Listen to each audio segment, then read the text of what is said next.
Come, let us build ourselves a city with a tower that reaches to the heavens. Genesis chapter 1 verse 4, the Tower of Babel. In brief, Genesis chapter 11 verses 1 through 9. Theme, the power of humanity.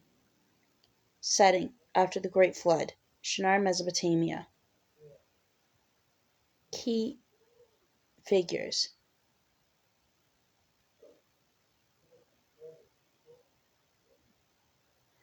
People of the world, descendants of Noah who speak one language.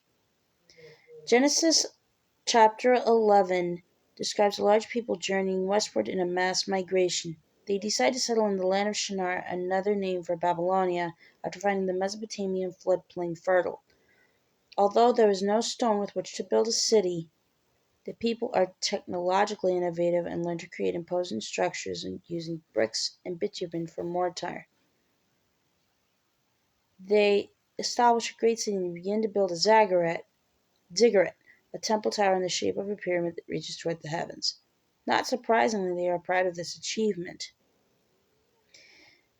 High ambitions. The story of the Tower of Babel comes at the end of the first section of Genesis, before moving on from the creation of the universe to a more particular account from the ancestral origins of the nation of Israel. The Babel narrative draws on historical realities. People did migrate, and Babel was only an early name for Babylon. In order to tell a universal story about humankind's tendency to behave against God's wishes. It is not just the Babylonians who are depicted here, but the whole world, all speaking the same language.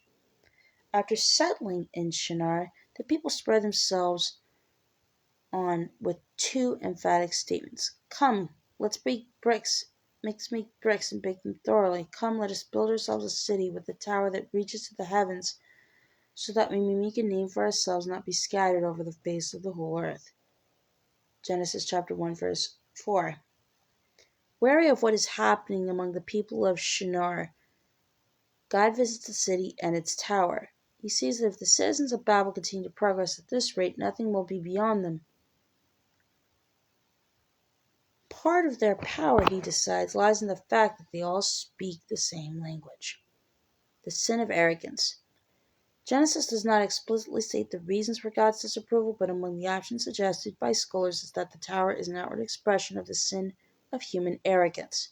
In a statement of his own, God says, Come, let us go down and confuse their language so they will not understand each other. Chapter 11, verse 7. He separates the people of Babel by language so that they are unable to complete the tower. God then scatters them across the world in accordance with his previous command in Genesis chapter 1, verse 22, to be fruitful and increase in number and fill the earth. If they have begun to do this, then nothing that they propose to do will now be impossible for them. Genesis chapter 11, verse 6. Political purpose. The story also has a satirical undercurrent. In the last verse, that is why it was called Babel, because there the Lord confused the language of the whole world. Chapter 11, verse 9. Play is made of a similarity between the name Babel and the Hebrew Balal, meaning confuse. The intention may be to poke fun at the self-importance of Babylon, whose name it gave God. A more appropriate name that Genesis writers may be suggesting would be confusion. Hostility towards Babylon is not surprising, given that the book of Genesis probably took its final form in the 5th century BC, not long after the Judeans had returned to Judah from their enforced exile in Babylon following the Babylonian capture of Judah.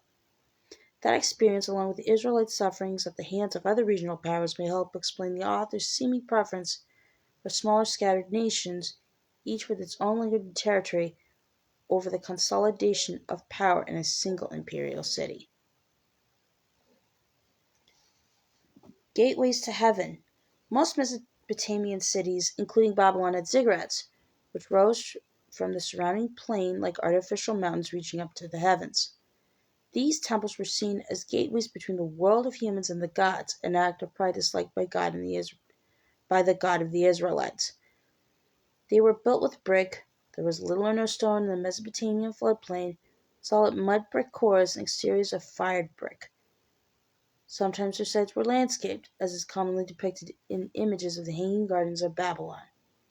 The inspiration for the story of the Tower of Babel is thought to be the Edom Menanke, house of the foundation of heaven and earth, a 7-story ziggurat topped by a sanctuary dedicated to the god Marduk. The chief temple of Babylon, the Etemenanke, was destroyed by the Assyrian king Sennacherib in 689 BC. Ziggurats have not survived as well as the stone pyramids of Egypt, but their remains still exist, including those of the Great Ziggurat of Ur in southern Iraq.